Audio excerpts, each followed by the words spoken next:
621. Hahaha, Nenek Sharon, kenapa buru-buru pergi? Pada saat ini, ada beberapa sosok masuk ke rumah kecil itu. Mereka semua adalah ahli seni bela diri dengan energi yang sangat kuat dan energi negatif di sekitar mereka tidak berpengaruh kepada mereka. Kalian. Wajah wanita tua itu sedikit berubah. Kenapa kamu terburu-buru? Yang berjalan di depan adalah seorang lelaki tua yang mengenakan pakaian latihan hitam dan bertubuh kurus sepertinya kekuatannya cukup bagus. Aku dalam masalah di sekte, aku harus bergegas kembali, jawab wanita tua itu pelan. Bergegas kembali? Terlihat seorang pria parubaya di samping lelaki tua itu dengan jijik berkata, Nenek Sharon, alasan apa yang kamu buat? Aku tahu kamu berencana untuk mengundurkan diri dari rencana kita, tetapi kamu sudah berpartisipasi dalam rencana tersebut, bagaimana kamu bisa mengundurkan diri begitu saja?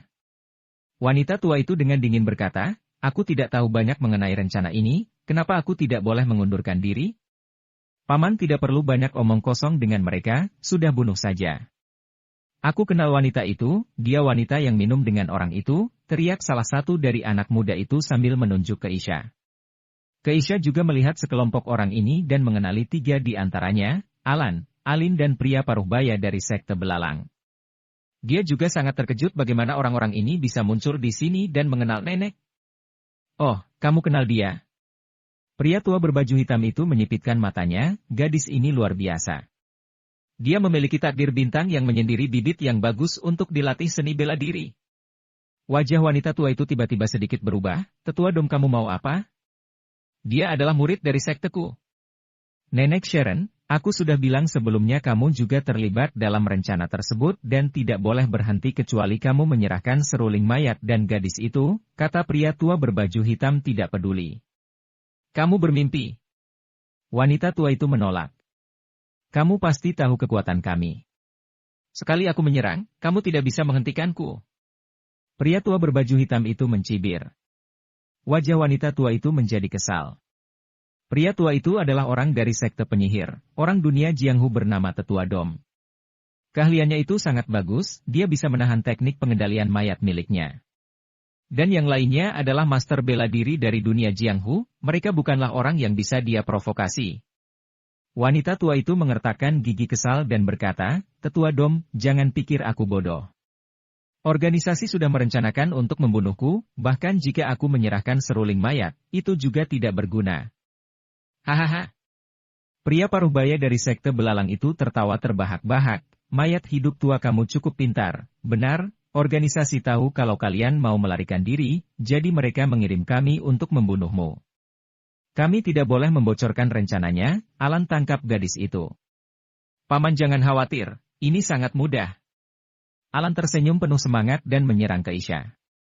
Wajah wanita tua dan wanita di sampingnya berubah drastis, dia ingin menghentikannya, tetapi mereka melihat kalau lelaki tua berpakaian hitam itu menatap mereka. Selama mereka menyerang, lelaki tua itu pasti akan menindas mereka. Situasinya sangat kacau. Mungkin, 3 orang itu akan mati. Wus. Pada saat ini ada angin kencang datang, semakin lama semakin dekat dan menyerang rumah kecil itu. Brak! Tidak menunggu sampai semua orang bereaksi, sebuah bayangan hitam itu jatuh dan menghantam tubuh Alan. Menghantamnya sampai dia muntah darah dan tulang pinggangnya patah. Semua orang terdiam membeku, melihat ke langit dan melihat rumah kecil itu dibangun di atas tebing. Bagaimana seseorang melompat dari tebing? Tidak mati? Nasibnya beruntung sekali. Di bawah cahaya malam, pria yang jatuh itu duduk dan memiringkan kepalanya dan wajahnya terkejut. Keisha juga kaget, tapi setelah melihat sosok bayangan hitam itu dengan jelas, dia berteriak kaget, "Ah, Jensen! Itu kamu!" Alan juga mengenali Jensen, tapi dia merasa semakin aneh. Apa yang orang ini lakukan, melompat dari tebing di tengah malam? Setelah Jensen jatuh di atas tubuhnya, Alan merasa pusing. Dia menatap orang yang berada di atasnya dan menyemburkan seteguk darah. Itu kamu. Dia merasa kaget dan marah. Beberapa jam yang lalu, dia dipaksa oleh Jensen untuk minum lebih puluhan botol anggur. Bagaimana bisa dia bertemu dengannya lagi dalam sekejap waktu?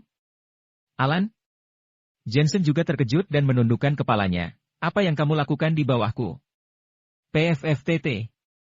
Alan memuntahkan seteguk darah segar lagi. Seharusnya dia bertanya bagaimana keadaannya. Apa jangan-jangan aku tadi menabrakmu, kata Jensen terkejut lagi. Alan hampir mati, tapi dia baru menyadarinya sekarang. Dan juga ini sudah tengah malam, untuk apa melompat dari tebing? Walaupun benar-benar ingin melompati tebing, kenapa dia memilih ke sini? Aneh sekali, kenapa kamu di sini? Jensen masih bertanya. Ada darah yang terus mengalir di sudut mulut Alan. Dalam hati dia berkata, dia sendiri aneh berkata orang lain aneh, masih belum cepat berdiri juga, pinggangku hampir patah nih. Maaf. Ketika Jensen baru ingin bangun kakinya tidak stabil, lalu dia terhuyung-huyung dan menginjak punggung Alan. Arg! Alan memuntahkan darah sejarak lebih dari 1 meter. Dia memandang Jensen dengan dendam, dia tidak tahu apakah Jensen sengaja atau tidak. Oke, hanya orang biasa, sementara abaikan saja dia. Pada saat ini pria tua berpakaian hitam itu menggelengkan kepalanya, dia menghiraukan Jensen. Jensen, kenapa kamu ada di sini? Keisha buru-buru menarik Jensen. Aku mengkhawatirkanmu, jadi aku mengejarmu. Dasar bodoh, sudah kubilang jangan ikut campur. Jangan khawatir, aku bisa menyelesaikannya. Mendengar kalau Jensen tidak peduli, Keisha benar-benar ingin menangis. Di sebelahnya wanita bernama Kak Rose menatap Jensen. Tiba-tiba Jensen teringat ketika dia pergi ke pabrik terakhir yang terbengkalai dengan Tuan Hilton dan Veronica, orang yang dibayar Barak untuk membunuh adalah wanita muda itu. Rose menghela napas pelan, anak muda, masalah di sini tidak bisa diselesaikan dengan seni bela diri, ini adalah hal supernatural. Meskipun seni bela diri Jensen hebat, tapi seni bela diri tidak banyak berguna melawan teknik Xuan. Tidakkah Anda melihat para tetua sekte belalang juga tidak mendengar apa yang dikatakan tetua dom dari sekte penyihir? Keisha bahkan semakin khawatir ketika mendengar hal ini, dia menghela napas dan berkata, sudah kubilang, kamu tidak seharusnya tidak datang ke sini. Lupakan saja, mungkin kita bisa mati bersama. Dalam menghadapi situasi ini, Keisha tidak memiliki harapan yang berlebihan. Nenek Sharon, apa kamu sudah memutuskannya? Pria tua berpakaian hitam itu kembali berbicara. Wanita tua itu juga mengabaikan Jensen dan mengira dia hanyalah teman Keisha. Dia berkata dengan pelan, hal lainnya aku bisa janjikan, tetapi seruling mayat dan Keisha, aku tidak akan pernah bisa menyerahkannya. Jadi kamu cari mati. Pria tua berbaju hitam itu mencibir, tangannya bergerak-gerak, diam-diam dia mengatakan sesuatu. Penyakit? Dengan perintah pria tua itu cairan hitam dari semua sisi berkumpul dan dari tanah berkumpul ke atas, berubah menjadi bentuk manusia hitam pekat setinggi 2 meter. Ini. Wajah Keisha berubah drastis. Teknik Xuan sekte penyihir. Sekte penyihir adalah sekte misterius yang sangat tua di Huaxia. Mereka memanggil dewa, meramal, memanggil hujan dan menyembuhkan penyakit. Mereka adalah orang berhubungan dekat dengan hantu dan dewa, kata wanita bernama Kak Rose. Teknik Xuan sekte penyihir itu hebat, tapi kami sekte pengendalian mayat bukan vegetarian. Pada saat ini wanita tua itu mendengus dingin dan bel muncul di tangannya, lalu dia menggetarkan itu di udara. Seruling mayat. Mata pria tua berpakaian hitam berbinar dan dia terus mencibir. Terlihat bel yang berbunyi aneh dan melayang jauh. Tiba-tiba ada lebih dari selusin sosok di sekitar rumah kecil itu yang semuanya adalah mayat yang mengenakan seragam resmi dinasti Qing. Ini teknik pengendalian mayat. Kalau bicara hantu dan dewa, sekte penyihir memilikinya paling banyak. Pria tua berpakaian hitam itu tertawa, dengan satu perintah bayangan hitam itu menyerang. Terlihat bayangan hitam melesat cepat menabrak mayat itu. Plop! Terlihat bayangan hitam itu menabrak mayat itu, seketika itu langsung meleleh, mengeluarkan bau amis dan menjadi setumpukan tulang. Arg! Wanita tua itu tiba-tiba memuntahkan seteguk darah dan tampak putus asa. Tetua dom sekte penyihir. Teknik Xuan Mu benar-benar hebat. Episode 622. Tentu saja.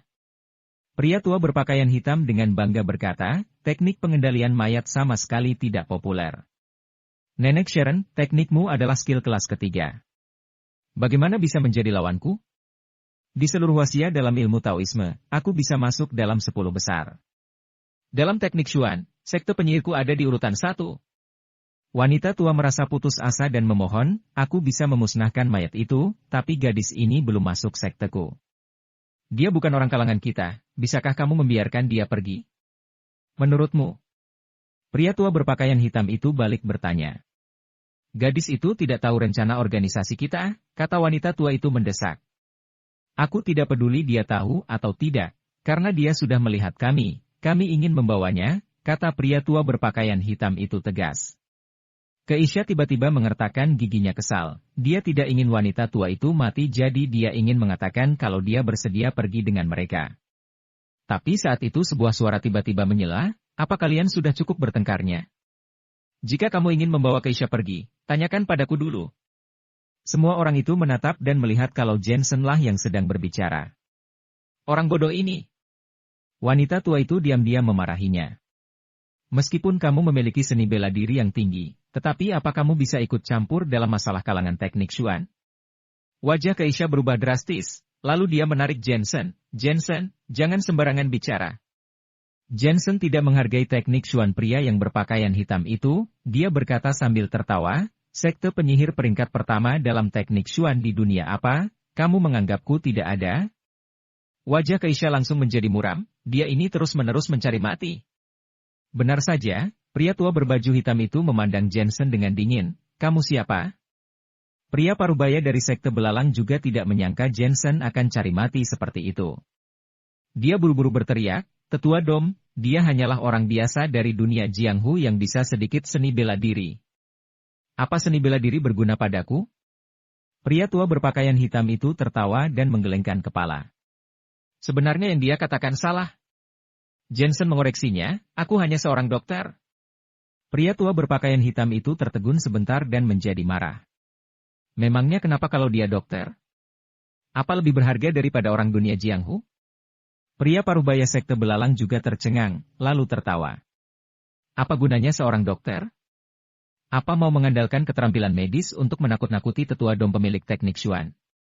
Atau mau memberikan suntikan kepada hantu? Si bodoh ini. Wanita tua itu menghela napas dan menggelengkan kepalanya. Bagaimana bisa Keisha mengenal orang seperti itu? Saat ini Jensen berkata dengan santai, teknik pengendalian jiwamu, jiwa adalah air. Itu bisa disebut juga teknik pengendalian air. Sayangnya ini tidak populer dan tidak masuk ke jalan yang benar. Paling hebat, itu hanya bisa dikatakan ilmu yang menyimpang. Wajah pria tua berpakaian hitam itu tiba-tiba berubah. Lalu dia mengerutkan keningnya dan berkata, kamu tahu teknik pengendalian air milik teknik Xuan? Apa kamu orang kalangan kami? Aku tidak tahu apakah aku termasuk orang dalam atau bukan, tetapi aku tahu triknya dan bagiku itu adalah hal mudah. Kata Jensen dengan santainya, aku memberimu satu kesempatan, berlutut dan bersujudlah, lalu pergi. Aku akan melepaskanmu. Omong besar. Pria tua berpakaian hitam itu membentaknya. Meskipun pemuda ini memiliki penilaian yang bagus, tapi dia terlalu berani. Pria tua itu membaca mantra dalam hati dan menunjuk ke depannya, kebencian. Di bawah jari pria tua kulit hitam itu, terlihat sejumlah besar bayangan hitam menyerang Jensen. Mereka ingin menelan jiwa Jensen. Anak muda, awas. Wanita tua itu secara tidak sadar ingin menolongnya tetapi dia terluka, bahkan dia tidak bisa berdiri. Tidak masalah, trik kecil seperti ini aku bisa dengan mudah memecahkannya. Jensen tidak peduli dan menggelengkan kepalanya. Di tangan kanannya muncul pecahan cermin 8 diagram, dia diam-diam mengucapkan sesuatu. Tiba-tiba dia juga menunjuk ke depan, pelarian hantu. Cermin cahaya muncul dan ketika bayangan itu mendekat, itu diterangi oleh cahaya cermin itu, lalu berubah menjadi asap hitam dan menghilang. Ceka-ceka. Pria tua berpakaian hitam dan wanita tua tanpa sadar terkejut. Bayangan hitam itu adalah perpaduan dari 99 hantu, apa pakaian hitam orang tua berusaha puluhan tahun untuk berhasil, hasil satu jari hilang. Ini sangat aneh. Sebenarnya kamu siapa? Pria tua berpakaian hitam itu mengerutkan alisnya, lagi-lagi dia membaca sebuah mantra. Seorang anak kecil muncul di depannya, tubuhnya benar-benar hitam, lalu menyerang Jensen dengan penuh dendam. Sudah kubilang, aku seorang dokter. Jensen menggelengkan kepalanya dan tersenyum, lalu dia menunjuk ke depan lagi, cakra macan. Cermin cahaya benar-benar berubah menjadi harimau, lalu dia menyerang anak kecil itu dan menelannya. kamu. Pria tua berpakaian hitam itu terlihat kaget sekali. Dengan segera dia menggigit ujung lidahnya dan menyemprotkan ke sebuah jimat dan menerbangkannya. Muncul hembusan angin dan kabut yang menyebar luas, lalu terdengar suara pelan hantu yang menangis. Sebuah gerbang perunggu muncul di tengah kabut asap dan perlahan terbuka. Lalu tentara Yin muncul satu demi satu. Teknik Xuan Sekte Penyihir, teknik tentara Yin.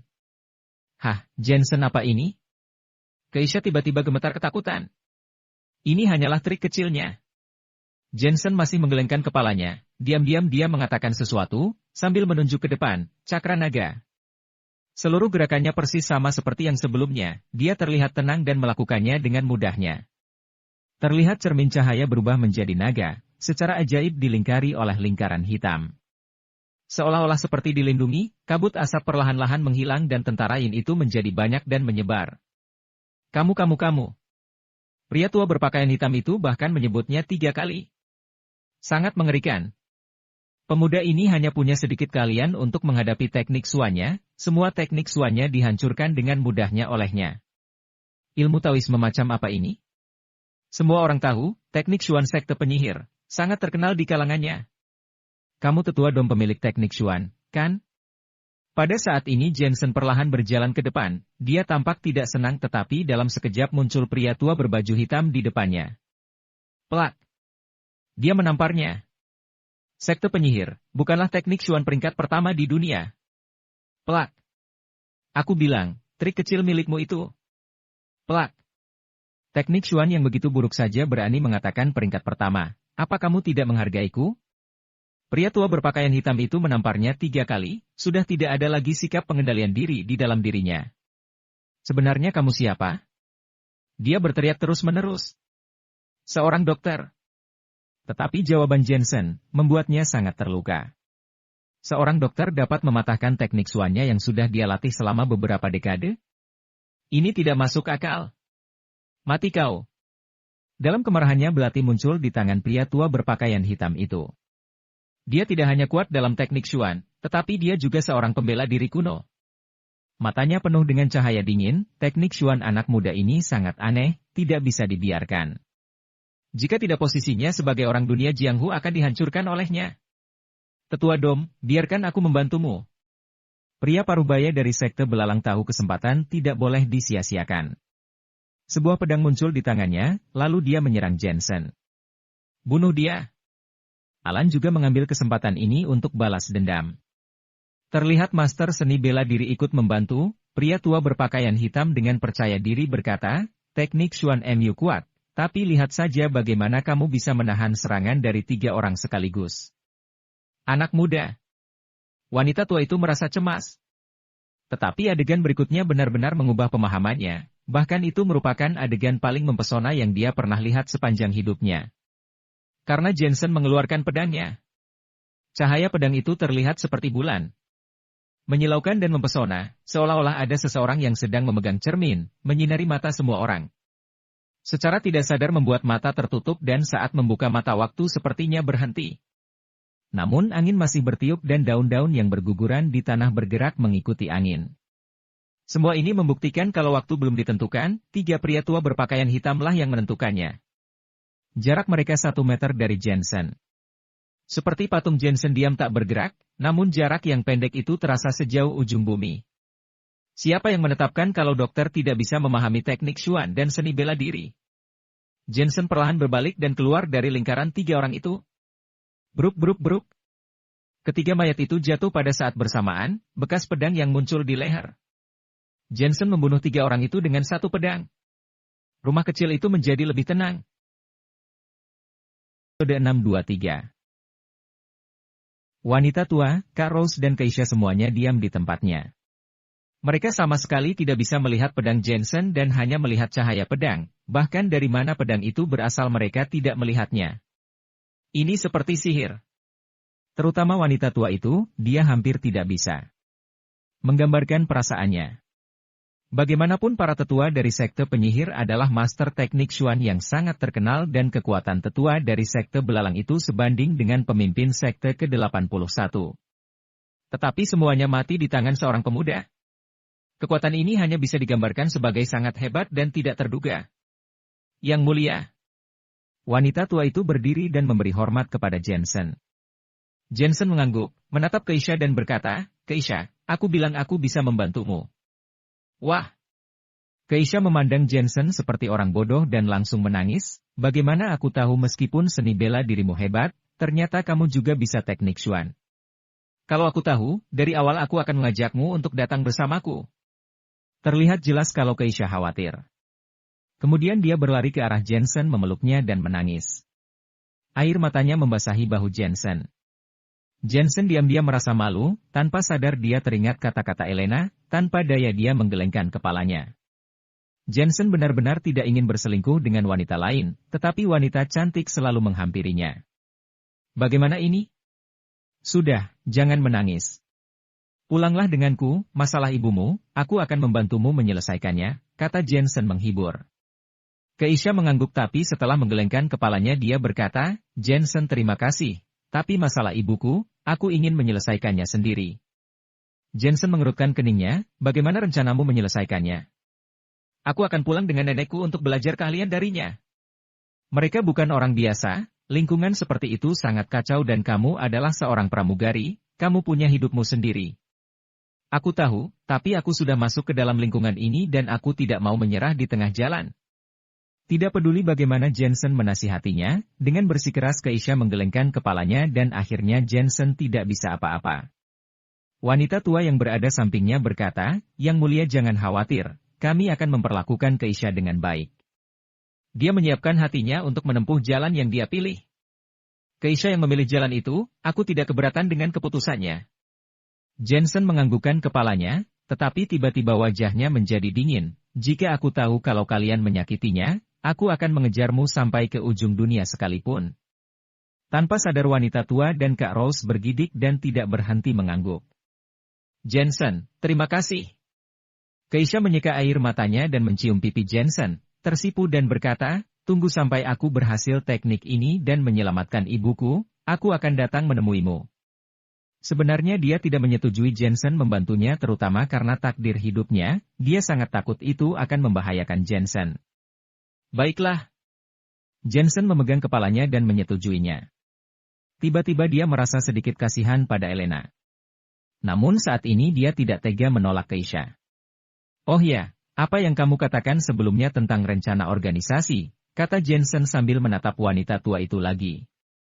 Begini, ada kekuatan besar yang mengumpulkan sekte di dunia Jianghu untuk bekerja sama dalam memproduksi sejenis ramuan gen. Kami juga diundang untuk mengendalikan mayat, tapi kami rasa itu akan menyebabkan masalah yang sangat besar jadi kami berhenti di tengah jalan, kata wanita tua itu menjelaskan. Ternyata benar, keluarga Wodui meminta sekte dunia Jianghu untuk bekerja sama dengan mereka. Dulu Jensen terlalu malas untuk mengurusi masalah di dunia Jianghu, tapi dia berutang budi pada penatua Jack dan selalu berniat untuk membalasnya. Kalian tahu di mana tempatnya? Soal ini, kami tidak tahu. Kami hanya tahu kalau ada 13 pemimpin sekte yang ikut bekerja sama. Wanita tua itu menggelengkan kepalanya, dan juga latar belakang kekuatan ini sangat kuat. Orang biasa tidak akan bisa melawan mereka sama sekali. Ramuan yang mereka hasilkan bisa mengubah orang biasa menjadi seorang master.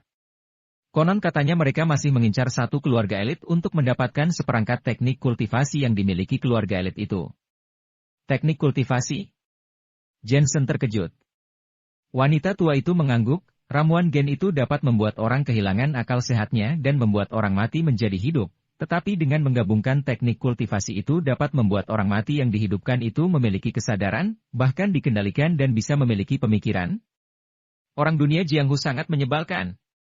Jensen bertanya lagi, tetapi wanita tua itu tidak tahu teknik kultivasi keluarga elit mana. Pada akhirnya Jensen hanya bisa menyerah. Jensen, aku pergi dulu. Setelah mengobrol sejenak, Keisha akhirnya pergi bersama wanita tua itu. Jensen tidak nyaman, tapi dia tetap menghormati jalan yang Keisha pilih. Dia pulang sendirian memandang malam yang tenang dan tiupan angin yang dingin, diam-diam perasaannya merasa sedih. Walaupun Jensen malam ini sudah membantunya, tapi dia masih gagal untuk membuat Keisha tidak pergi, bisa dianggap kedatangannya sia-sia. Tentu saja dia juga mendapatkan keuntungan, setidaknya dia bisa memastikan rekan kerja sama keluarga Woodley. Setelah memberitahu penatua Jack apa yang dia ketahui, Jensen kembali ke rumah komunitas. Kak Natasha, kamu belum tidur. Di ruang tengah Jensen melihat Natasha sedang makan es krim, Jensen menggelengkan kepalanya dan tersenyum. Ibu kota di malam hari sangat dingin, tapi lantai di rumahnya menggunakan penghangat. Walau di luar sangat dingin, tapi di dalam rumah cukup hangat dan nyaman. Aku sedang menunggumu. Natasha masih makan es krim dan menonton TV dengan kaki terlipat. Jensen diam-diam tidak bisa menahan dirinya melihat kaki putih dan panjang itu. Kemudian dia melihat ruangan itu, kelihatannya sudah dibersihkan. Natasha memang seorang wanita yang mencintai kehidupannya. Elena di mana? Pulang ke rumahnya? Diam-diam Jensen menghela napasnya. Sebelumnya dia benar-benar sangat marah, tetapi setelah kejadian ke Isha, dia sadar kalau Elena benar. Dia sudah menikah, tapi sering pergi bertemu dengan banyak wanita cantik, istri manapun pasti tidak senang. Sebenarnya Keisha memang mengalami masalah, tapi mulai dari hari ini dia tidak akan kembali, kata Jensen pelan. Jangan khawatir, aku percaya padamu, kata Natasha sambil tersenyum. Jensen mengira Natasha bertanya lebih banyak, ternyata dia sangat tenang dari awal sampai akhir. Natasha tidak mempertanyakan atau memarahinya, dia hanya diam-diam menemani Jensen. Mungkin hanya Natasha yang bisa memahami kesulitan yang ada di hatinya. Andai saja Elena bisa pengertian sepertimu. Jensen tersenyum pahit. Lalu dia melihat ada anggur di atas meja, dia menuangnya dan meminumnya. Aku mengenal Elena saat masih SMA. Saat itu, dia adalah gadis paling cantik di sekolah kami. Dia sekelas denganku. Aku menyukainya pada pandangan pertama, tapi aku tahu aku hanyalah orang biasa sedangkan dia seorang putri. Aku tidak pantas mendapatkannya. Kemudian suatu hari aku terluka dan dia menyelamatkanku. Saat itu mobilnya mogok dan cuaca hari itu dingin, dia bersikeras menggendongku ke rumah sakit. Sebenarnya aku selalu bermimpi. Dalam mimpi itu, Elena adalah putri dari negara kuno dan aku adalah jenderal dari negara kuno itu. Negara kuno itu binasa. Yang Mulia memerintahkan aku untuk melindungi sang putri seumur hidupku. Kemudian kami menjelajahi dunia, tetapi kami akhirnya ditangkap oleh musuh. Lalu kami berdua mati di tangan musuh. Aku tidak tahu apakah mimpi itu nyata atau tidak, sampai aku kehilangan ingatan. Kemudian aku diatur oleh ayahku untuk masuk ke keluarga Lawrence untuk menjadi menantu mereka. Saat itu tiba-tiba aku merasa kalau pernikahan ini sudah diatur oleh surga. Jensen berkata sambil minum, seolah-olah dia tersenyum pahit dan juga tak berdaya. Setelah lebih dari setahun menikah, kami sudah bertengkar berkali-kali dan berbeda pendapat berkali-kali. Aku berjuang untuk mempertahankan cinta dan pernikahan kami, tetapi terkadang aku sangat lelah. Sepertinya Elena terlalu baik, dia juga sangat cantik. Sejak kecil dia sudah memiliki sifat seorang putri. Akibatnya setelah menikah apapun yang aku lakukan, dia merasa kalau akulah yang bersalah. Sebagai suami istri, dia selalu memimpin dan aku harus selalu menurutinya. Mungkin janji dalam mimpi itulah yang membuatku bertahan, tapi itu hanyalah mimpi. Jensen memang terlihat lelah dan pikiran untuk menyerah muncul di benaknya. Adik bodoh. Pernikahan mana yang tidak memiliki masalah? Natasha buru-buru menghibur, meskipun Elena sedikit keras kepala, tapi dia baik hati dan berani. Bukankah ini kamu sukai darinya? 624. Sebenarnya untuk masalah ini kalian berdua salah, Elena menyarankan untuk melepaskan Jessica, karena dia tidak berdiri di posisi MU saat memikirkan masalah tersebut. Dan kamu sudah menikah. Tetapi ada banyak wanita cantik di sekitarmu, wajar jika dia merasa tertekan. Aku rasa sebagai pria kamu harus mengalah, dia akan baik kembali kalau kamu membujuknya besok. Jensen hanya mengangguk, dia berkata dengan rasa bersyukur, Kak Natasha terima kasih, setiap kali kami bertengkar kamu selalu membantu kami untuk berbaikan. Jensen meminum anggur dan mendekatinya dengan aura jantan. Hati Natasha berdegup kencang. Jensen memandang Natasha dengan saksama. Dia melihat Natasha mengenakan pakaian rumah dan rambutnya dijepit ke belakang. Natasha memang kurang modis, tetapi terlihat menyegarkan dan santai. Jensen. Ditatap oleh Jensen, suara Natasha terdengar lebih mempesona. Jensen menindih tubuhnya.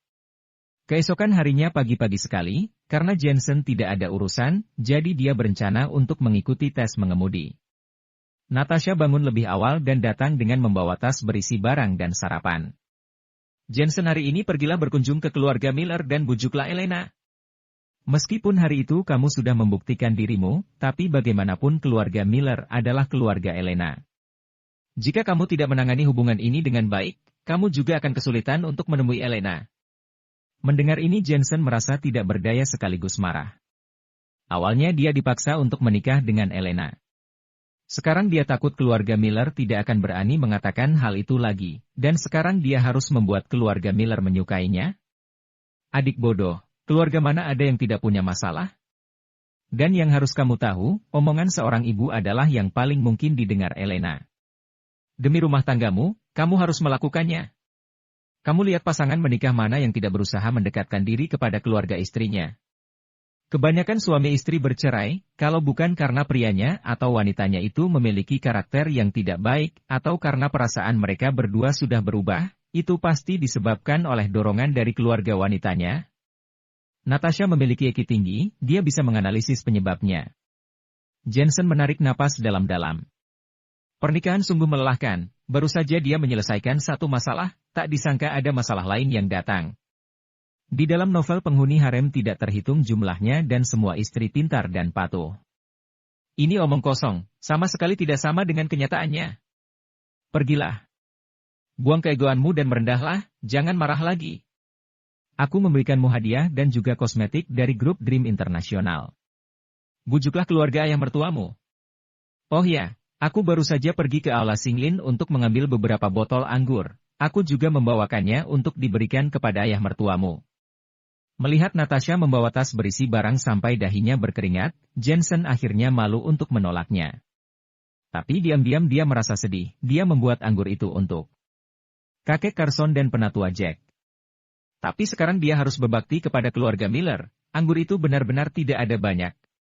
Dia memanggil taksi untuk pergi ke keluarga Miller, sampai ke kediaman keluarga Miller Jensen langsung merasa marah. Dulu mereka menodongkan pistol ke arahnya dan mempersulitnya di mana-mana. Hari ini dia masih harus memenangkan hati keluarga Miller. Prinsip macam apa ini? Ketika dia tiba di gerbang, penjaga melihat Jensen dan langsung merasa gelisah. Tuan Jensen. Mereka juga tahu identitas Jensen. Dengan lambaian tangannya dia bisa memanggil keluarga Carson dan dia adalah tokoh besar yang didukung oleh keluarga Palmer. Selamat datang Tuan. Pengawal di sebelahnya bereaksi, dia buru-buru mengubah perkataannya. Kamu tidak mengusir aku? Jensen berjalan mendekat dan menepuk wajah salah satu pengawal. Terakhir kali dia datang, para pengawal ini sombong sekali. Hari ini mereka menahan diri mereka. Tidak, aku tidak berani. Pengawal itu tersenyum pahit. Coba tunjukkan aku kesombonganmu. Jensen terus menepuk wajahnya. Tuan jangan aniaya kami hanya mengikuti perintah, teriak pegawai itu. Jensen datang, cepat masuk. Saat ini teriakan hangat datang dari dalam pintu. Terlihat Maya dan paman keempat baru saja lewat dan berlari menghampirinya dengan gembira. Sikap mereka sudah berubah 180 derajat dari sebelumnya.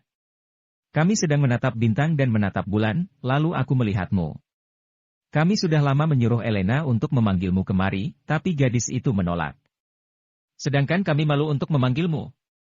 Maya tersenyum dan berkata, melihat identitasmu saat ini, bibi keempat tidak berani memanggilmu sesuka hati. Benarkah? Jensen tidak membenarkan dan juga tidak menyangkalnya. Maya tertawa dan menendang paman keempat. Pak Tua, kenapa diam saja? Cepat bantu Jensen membawa barangnya. Paman keempat berpura-pura untuk tetap terlihat bersikap tegas, tetapi di dalam hatinya dia panik. Dia pun pergi bersama Jensen. Jensen pulang tidak perlu repot-repot bawa banyak hadiah. Setelah bersikap sopan, paman keempat juga berinisiatif membantu Jensen membawa barang. Dia tidak terlihat seperti orang yang lebih tua, malah terlihat seperti budak. Kalau aku tidak datang membawa barang, apa keluarga Miller kalian tidak akan keberatan, kata Jensen dengan tidak senang. Mana mungkin, kita, kan keluarga, mana mungkin keberatan. Paman keempat tersenyum enggan dengan sedikit kemunafikan dan rasa malu.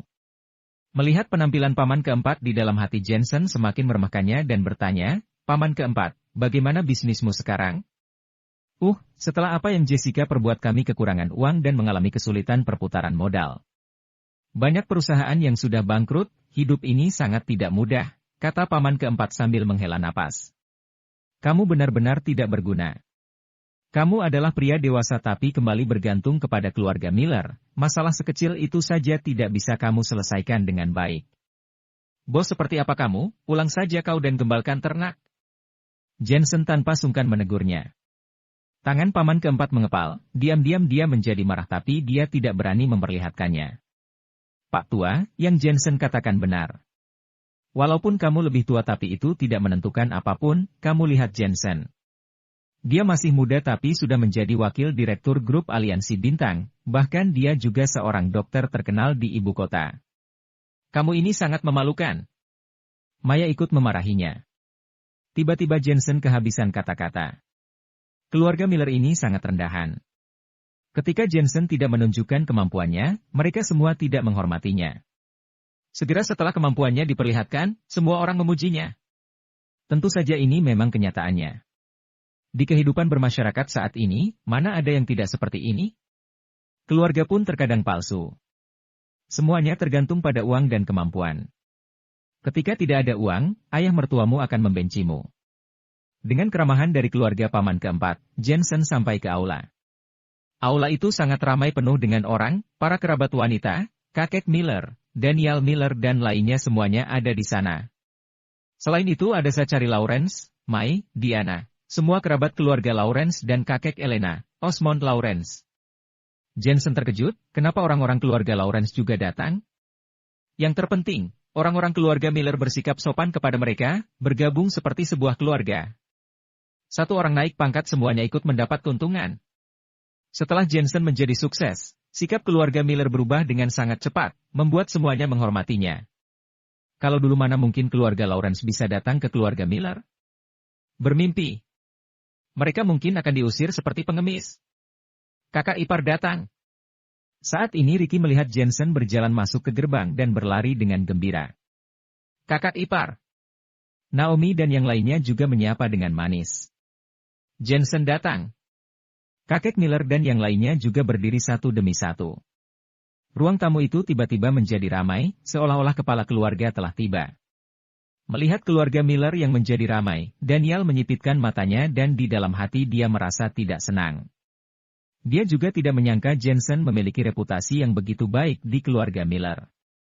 Reputasi ini sudah sebanding dengan reputasinya.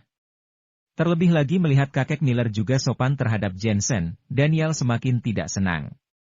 Keluarga Miller adalah keluarga kuno. Mereka sangat terkenal selama perang anti penjajah. Sejak kapan menantunya itu merasa dirinya paling hebat? Episode 625. Renata juga merasa kesal. Dia masih kesal dengan masalah Jessica. Tetapi tidak dapat disangkal Jensen memang hebat, dia didukung oleh keluarga Palmer dan keluarga Carson. Bahkan dia memiliki seni bela diri, apa mungkin kakek Miller tidak menghargainya? Melihat Renata yang berwajah serius dan terdiam Irene berkata menasihatinya, Bu, menurutku lebih baik kita lupakan saja masalah Jensen itu, kakak tertua juga bersalah, dia menggelapkan uang 30 miliar dan sekarang bisnis keluarga Miller hampir bangkrut, kita masih harus bergantung pada Jensen untuk membantu kita. Yang Irene katakan benar. Jensen ini, pertama kali aku melihatnya, aku merasa dia terlihat menjanjikan. Maya juga membela Jensen. Renata yang marah berubah lembut, ekspresinya berubah sangat cepat. Saat mereka berbisik, Zachary dan Mai membicarakan masa lalu Jensen dan mereka semua sangat bersemangat, mengetahui kalau keluarga Lawrence dihormati oleh keluarga Miller, semuanya karena Jensen. Sebelumnya mereka mengobrol dengan semua orang di keluarga Miller dan keluarga Miller pun banyak memuji Jensen, ini sudah menjelaskan semuanya. Waktu dulu, jangankan keluarga Miller pernah mengundang mereka makan, tidak mengatakan hal buruk tentang mereka saja sudah merupakan hal yang bagus. Ayah, Ibu. Jensen sangat menghormati Zachary. Di dalam hati Daniel merasa kesal. Dia belum pernah melihat bocah ini memanggil dirinya ayah. Elena, kenapa kamu diam saja? Cepat ke sini. Mai kembali berteriak ke Elena, walaupun dia ibu angkat Elena, tapi rasa sayangnya kepada Elena tidak sebanding dengan keluarga Miller. Elena berjalan dengan enggan, tapi di dalam hati dia merasa senang. Sebenarnya meskipun dia memiliki kebencian terhadap keluarga Miller, tapi bagaimanapun mereka tetaplah keluarganya. Selain itu, setelah keluarga Miller mengetahui kesalahannya, mereka sangat baik padanya dan juga sangat menghormati keluarga lamanya, keluarga Lawrence. Elena tidak memiliki banyak keinginan, dia hanya ingin keluarganya harmonis. Intrik atau semacamnya, boleh terjadi antar orang asing tapi tidak perlu terjadi di dalam keluarganya. Jadi kedatangan Jensen membuat hubungannya dengan keluarga Miller semakin hangat, tentu saja dia bahagia.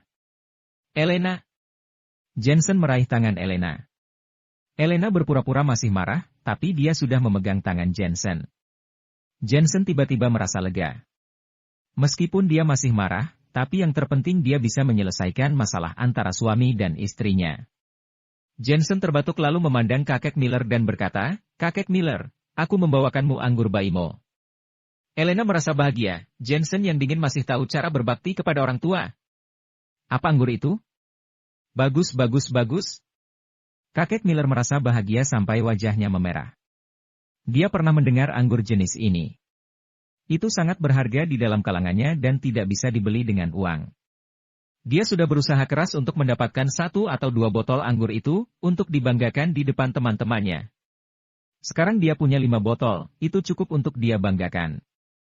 Nantinya dia bisa berkata kepada teman-temannya kalau cucu menantunya yang memberikan. Ini adalah kosmetik seri Dream dari grup Dream Internasional. Jensen mengeluarkan kosmetik itu dan memberikannya kepada para wanita di keluarga Miller, tapi tentu saja dia tidak memberikannya kepada Renata. Terlihat jelas kalau Jensen sengaja. Wajah Elena diam-diam menjadi muram, pria ini pelit sekali. Renata dan Maya sangat kesal, tapi mereka tidak bisa berkata apa-apa. Sebaliknya, ketiga bibi lainnya mengobrol penuh kebanggaan setelah mereka mendapatkan kosmetik itu. Ini adalah seri Dream yang sulit dibeli dengan uang di pasaran. Butuh puluhan juta untuk membelinya di luar negeri? Aku dengar kalau ada 400 unit dirilis di setiap periode, itu pun kita harus memesannya sebelumnya. Aku dengar efek dari kosmetik ini sangat luar biasa. Mereka langsung mencobanya di tempat, saling menggosok wajah dan sangat bersemangat. Renata dan yang lainnya semakin merasa tidak nyaman, bahkan Martha juga dapat, tapi kenapa mereka tidak? Sebenarnya Jensen juga merasa sedikit sedih. Karena hadiah yang dia berikan bernilai ratusan juta. Sial, dulu Jensen sering dipersulit, sekarang dia harus mengeluarkan uang untuk menyenangkan mereka, memikirkannya saja sudah membuat Jensen kesal. Tapi demi istrinya, dia harus menahannya. Kakak ipar, bagaimana denganku? Pada saat ini Ricky juga berlari, dia tersenyum dan berkata, aku tidak ingin jam tangan atau mobil mewah. Aku juga mau 1 set kosmetik Dream Series. Kamu pria, untuk apa pakai kosmetik? Kata Jensen dengan wajah dingin, Ricky ini sangat tidak tahu malu. Belum lama ini dia musuh bebuyutannya, sekarang dia tiba-tiba sangat menghormatinya. Aku mau memberikannya kepada pacarku. Ricky berkata sambil mengerucutkan bibirnya dan dengan wajah sedih memandang Elena. Kak Elena, kamu bantulah berbicara. Elena tidak tega, jadi dia berkata kepada Jensen, Jensen, berikan dia 1 set. Jensen tiba-tiba merasa sedikit tidak senang. Tanpa menunggu Jensen membuka mulutnya, Ricky dengan licik sudah berterima kasih. Terima kasih, Kak Elena. Kedepannya patuhlah sedikit, jangan membuat masalah untuk keluarga Miller. Elena berpura-pura menjadi kakak yang baik dan menegur Ricky yang sudah dianggap sebagai adik laki-lakinya. Jensen, kamu lihat bisnis keluarga Miller sedang kurang baik sekarang. Bukankah kamu wakil direktur grup Aliansi Bintang? Bantulah perusahaan keluarga Miller untuk bekerja sama dengan grup Aliansi Bintang. Saat ini Renata juga membuka mulutnya dan berkata, kita kan satu keluarga, kamu juga tidak ingin melihat keluarga Miller dalam situasi yang buruk bukan? Oh ya, aku ingin bekerja di grup Aliansi Bintang, biarkan aku menjadi manajer umum saja. Ricky juga ingin mendapatkan sesuatu, dia tertawa dan berkata, aku sedang mengejar seorang gadis, dia bilang aku tidak memiliki kemampuan, jadi aku akan menjadi manajer umum untuk membuktikan diriku padanya dan itu adalah wakil direktur grup Aliansi Bintang. Ricky, akhirnya kamu berencana melakukan hal yang benar. Kata Maya dengan wajah lega, sangat langka Ricky mau melakukan pekerjaan dengan serius, Jensen berikan saja dia jabatan manajer umum untuknya. Lagi pula dia adalah adik iparmu.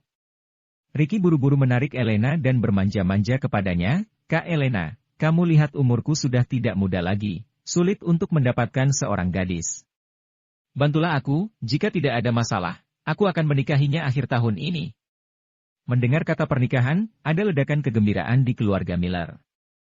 Ricky adalah satu-satunya laki-laki keturunan langsung keluarga Miller. Yang disebut cucu laki-laki tidak terlalu banyak. Jika dia menikah, akan ada keturunan di keluarga Miller. "Ricky, dia gadis dari keluarga mana? Kapan kamu akan membawanya dan mengenalkannya kepada kakek?" Kakek Miller juga sangat senang. "Aku juga ingin membawanya, tetapi dia bilang kalau aku ingin menikahinya, maharnya harus sebesar 2 miliar yuan." Ricky berkata memohon dan masih menarik Elena, "Kak Elena, kamu akan membantuku, kan? Kakak ipar sangat berkemampuan, 2 miliar yuan hanyalah uang kecil." Setelah mendengarkan percakapan itu, Elena juga merasa tertekan tapi tidak bisa terus-menerus menuruti perkataan Ricky, tanpa sadar dia mengangguk. Mahar 2 miliar yuan, keluarga mereka pasti keluarga besar ya. Perputaran modal keluarga Miller sekarang sedang tidak efektif, kita juga tidak bisa mendapatkan banyak uang dalam sekejap. Renata memandang Jensen, seolah-olah Jensen sudah setuju, sambil tertawa dia berkata, "Jensen, maaf sudah merepotkanmu mengurus masalah Ricky." "Terima kasih kakak ipar." Ricky sudah berterima kasih terlebih dulu dan dengan bahagia dia berkata, "Kakak ipar memang paling hebat. Ingat ya, kosmetik Deam Series, posisi manajer umum untukku dan juga mahar 2 miliar yuan." Jensen hanya mendengarkan pembicaraan mereka, beberapa kali dia ingin berbicara, tetapi pada akhirnya dia menahan diri. Tetapi tenggorokannya terasa terbakar dan semuanya langsung masuk ke dalam pikirannya. Mereka pasti sudah tergila-gila dengan uang. 2 miliar yuan? Itu adalah aset PT Senlena sekarang ini. Dan posisi manajer umum di grup Aliansi Bintang. Meskipun Jensen adalah wakil direktur, tapi dia tidak pernah membantu grup Aliansi Bintang. Apa mungkin dia bisa seenaknya memintanya? Belum lagi kosmetik Dream Series, dia sudah membagikan begitu banyak, tapi dia masih menginginkannya juga. "Ricky, apa kamu seorang pria? Kamu harus mengandalkan dirimu sendiri untuk mengejar seorang gadis, kamu hanya mau membantumu." Jensen berkata dengan dingin, "Aku tidak bisa melakukan semua ini." Episode 626. "Apa?" Ricky langsung merasa tidak senang. "Kamu kan kakak iparku, kalau kamu tidak membantuku, siapa yang akan membantuku? Selain itu, tidak mudah untuk menemukan seorang istri sekarang, syarat seperti ini tidaklah tinggi." "Ini masih tidak tinggi. Nona besar mana yang begitu jual mahal?" Jensen mengerutkan kening. Veronica Wadley." Ricky berkata dengan sedikit ragu. Kemarahan Jensen semakin tersulut. Keluarga Wadley ingin merebut istrinya, pada akhirnya dia harus membantu adik iparnya mengejar gadis keluarga itu? Teori macam apa ini? Menggunakannya sebagai mesin pencetak uang. Jensen, apa yang membuatmu marah? Ricky adalah adik Elena dan adik iparmu, jadi tolonglah dia jika kamu bisa. Kata Renata mengeluh, "Aku tahu kamu pasti dendam dengan Jessica, tapi dia sudah dipenjara. Meskipun dia hilang sekarang, tapi dia masih dihukum. Ini tidak ada hubungannya dengan masalah Jessica." Jensen menahan amarahnya, "Kalau dia mau mengejar gadis itu kejar saja, untuk apa melibatkanku? Dia adalah adik Elena. Kenapa kamu sangat tidak berperasaan?" Renata berkata dengan wajah kesal. Jensen bersabar dan tersenyum, "Kalau dia adik Elena memangnya kenapa? Mahar 2 miliar yuan, aku sendiri tidak punya uang sebanyak itu. Bagaimana aku bisa memberikan itu kepadanya? Apa setelah memberikannya, aku harus pergi mengemis setiap hari? Selain itu, ada banyak orang di keluarga Miller kalian, kenapa aku yang harus membantu kalian? Waktu awal aku datang ke keluarga Miller, bukankah kalian mengatakan aku pecundang? Kenapa kalian semua datang untuk memohon padaku?" Semakin dia berbicara, semakin dia menjadi marah. Ini yang terjadi di dalam keluarga. Kalau kamu miskin mereka akan memandang rendah dirimu. Ketika kamu kaya, semua orang akan meminta bantuan padamu. Jika kamu tidak mau membantu, kamu akan disebut tidak berperasaan. Sekarang keluarga Miller memiliki beberapa kesulitan, perputaran dana tidak berjalan dengan baik. Kami juga ingin kamu meminjam sejumlah uang dari grup Aliansi Bintang. Renata berkata dengan jujur. Maya juga berkata, "Jensen, Saat kamu menikah dengan Elena kamu juga tidak memberikan mahar. Sekarang keluarga Miller ingin minta sejumlah mahar. Ini hal yang wajar. Tenggorokan Jensen terasa terbakar, tiba-tiba dia menatap Elena. Elena, kamu yang bicara. Elena memang selalu dalam kondisi serba salah, tapi Zachary yang ada di sampingnya menariknya, artinya jangan terlalu kaku dalam urusan antara keluarga. Jensen, itu bukanlah masalah besar, tolonglah. Elena melihat Jensen dan berkata, selain itu, memang benar kamu tidak memberikan mahar. Jensen benar-benar tersulut amarah. Orang lain boleh berkata demikian, tapi apa Elena pantas mengatakannya? Benar, aku tidak memberikan mahar, tapi mahar 2 miliar yuan, ditambah posisi manajer umum, kosmetik Dream Series dan uang pinjaman dari berbagai perusahaan yang dipinjam keluarga Miller. Mana ada orang yang menikah mengeluarkan begitu banyak uang mahar? Elena, apa kamu pikir kamu seorang putri? Apa kamu sangat layak mendapatkan uang sebanyak itu? Setelah aku menikahimu, aku menyelesaikan semua kekacauan. Apa kamu pantas mendapatkannya? Semakin lama Jensen berbicara suaranya semakin besar, dia juga menunjuk ke arah Elena dan memarahinya. Wajah Elena tiba-tiba memerah. Semua keluarga Miller terdiam. Jensen memarahi mereka sedemikian rupa sangat tidak menghargai keluarga Miller mereka. Jensen, kamu juga jangan marah, Elena adalah istrimu, kata Mai buru-buru menasihatinya. Jensen langsung meledak-ledak dalam satu tarikan napas. Dia sudah menahannya sebelumnya, dia juga berpikir untuk menjadi seorang pria baik dan memiliki kecerdasan emosional yang lebih tinggi, tetapi dia benar-benar tidak dapat menahannya lagi. Apa Elena juga layak? Siapa yang menyelesaikan begitu banyak hal yang terjadi pada keluarga Lawrence di kota Asmenia? Setelah datang ke ibu kota, siapa yang menyelesaikan masalah tanah panti asuhan Cahaya Harapan keluarga Miller? Siapa yang menyelesaikan masalah kerjasama dengan grup Aliansi Bintang? Bahkan jika Elena sekarang sukses, siapa yang membantunya? Jensen sangat marah dan menunjuk semua orang di keluarga. Miller dengan dingin, lihatlah diri kalian lagi, sekelompok penjilat. Jangan lupa saat aku baru saja datang ke ibu kota, apa pendapatmu tentang aku, sampah, pecundang, sampah? Kenapa kalian semua memohon padaku sekarang? Apa kamu ingin dihargai? Aku benar-benar sudah tidak tahan dengan kalian, kalian terlalu serakah. Apa kalian tidak malu meminta mahar 2 miliar yuan? Apa-apaan ini? Jensen menegur keluarga Miller tapi mereka tidak ada yang berani berbicara.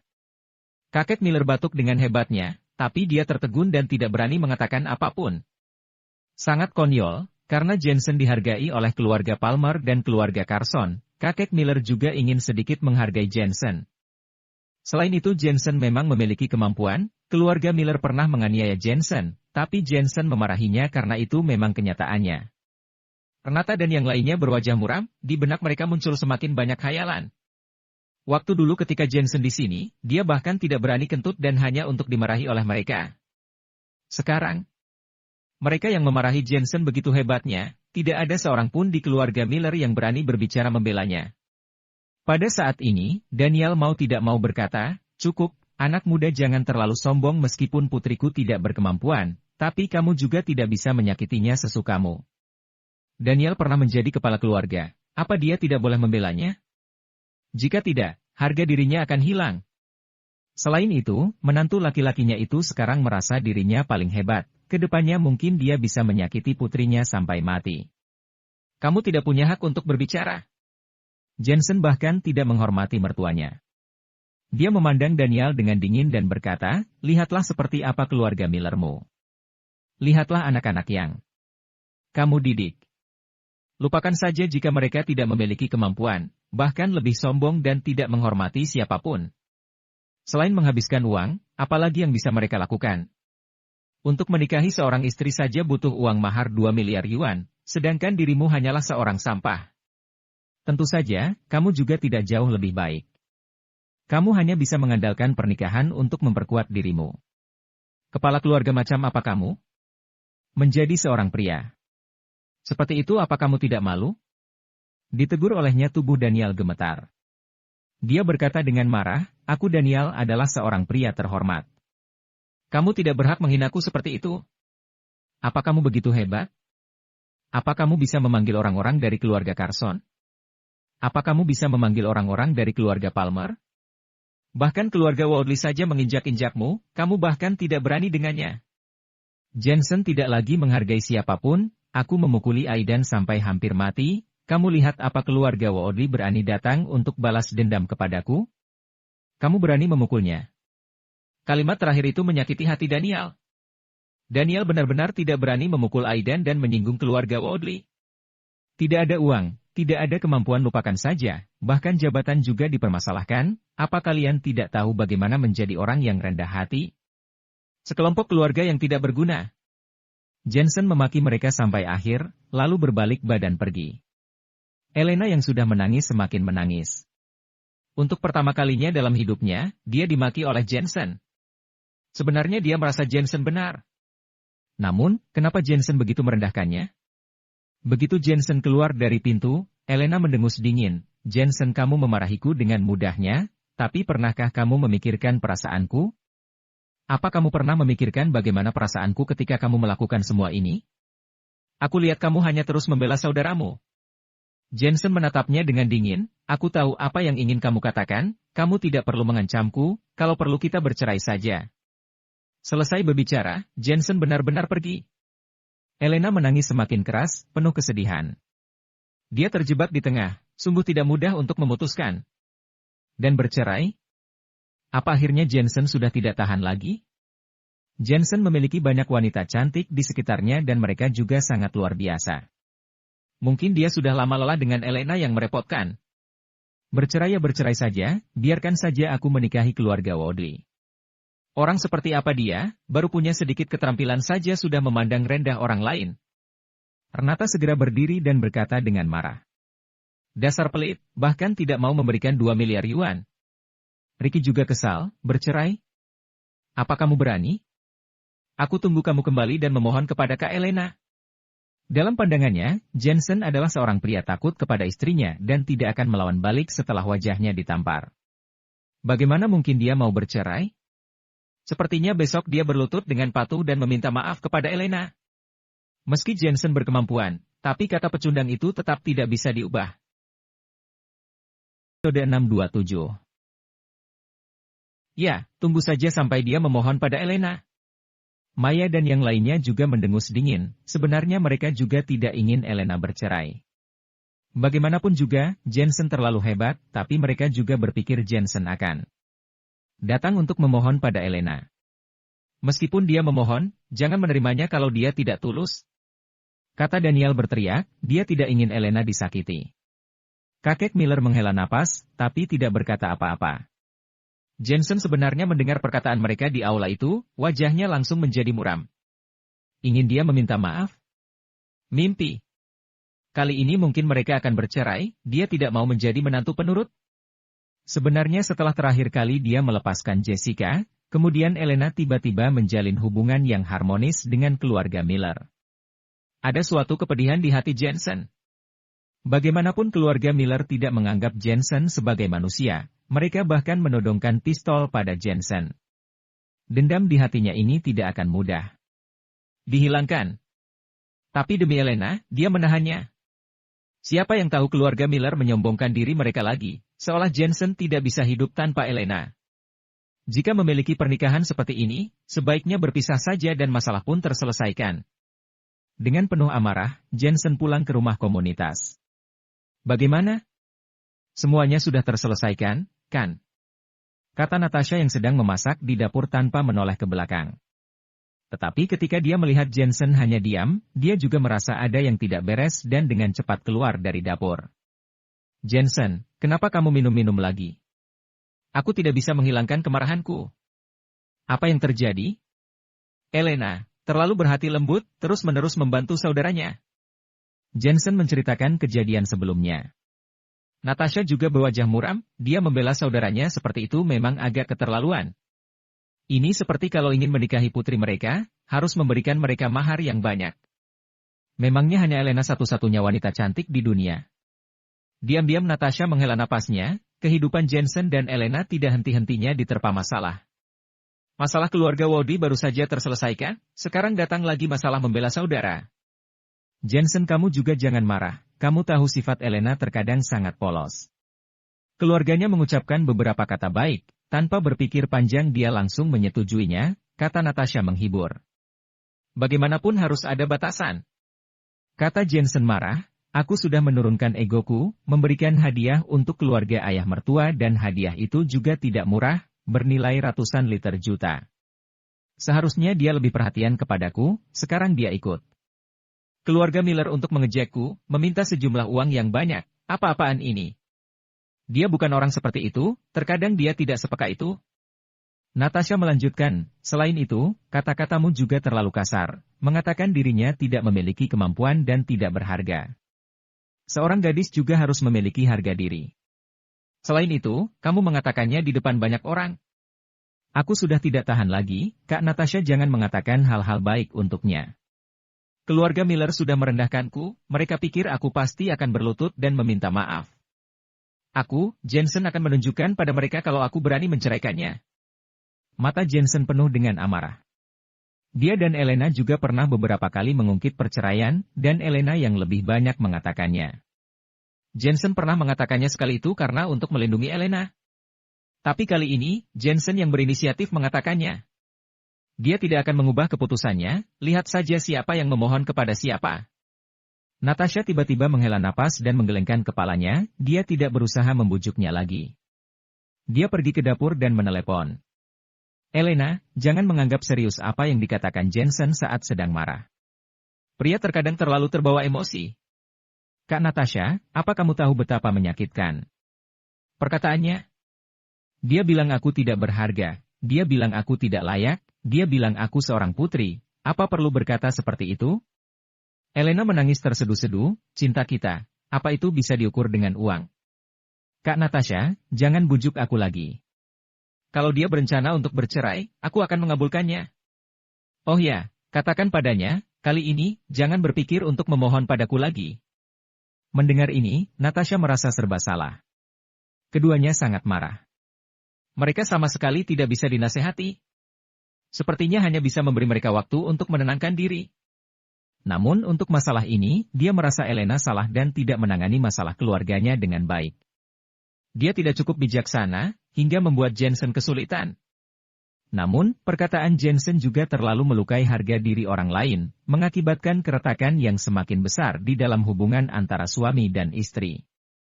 Kak Natasha beritahu pembela saudara itu, aku, Jensen, walaupun aku memohon pada seorang wanita muda di pinggir jalan, tapi aku tidak akan pernah memohon kepadanya. Terdengar suara Jensen dari ruang tamu. Telinganya sangat tajam sampai dia mendengar perkataan Elena. Elena menutup telepon dengan marah. Perang dingin terjadi. Yang paling ditakutkan dalam hubungan suami istri adalah perang dingin, bisa membuat orang sakit kepala. Setelah selesai marah-marah Jensen langsung pergi tidur. Tapi amarah sudah banyak mereda, hanya tersisa rasa kesal saja. Dan merasa lebih riang. Sebelumnya dia memaki keluarga Miller dan menegur Elena. Semua ini sudah dia pendam lama di dalam hatinya. Terutama ketika dia teringat wajah suram keluarga Miller dan mereka yang tidak berani mengatakan apa-apa, Jensen merasa sangat senang. Jensen, ayo makan malam. Setelah beberapa waktu, terdengar suara Natasha dari ruang tamu. Aku tidak mau makan, aku sudah kenyang. Apa jangan-jangan kamu sudah kenyang karena marah? Tentu saja tidak, aku kenyang karena aku sangat senang, sebelumnya aku sudah memaki mereka dengan puas. Natasha hanya bisa menggelengkan kepala, sepertinya keduanya bertengkar hebat. Kita lihat saja pihak mana yang akan mengalah duluan. Dia tahu kalau Jensen sangat mencintai Elena. Dia sudah berulang kali sabar dan mengalah lagi dan lagi. Apakah kali ini dia akan mengalah lagi? Natasha berpikir jika Jensen membeli hadiah untuk membujuk Elena, perasaan keduanya akan bisa pulih. Hasilnya masih saja kacau. Keesokan harinya pagi-pagi sekali, Jensen bangun dan menemukan kalau Natasha sudah pergi bekerja. Jensen melihat ponselnya, tidak ada telepon atau berita yang masuk.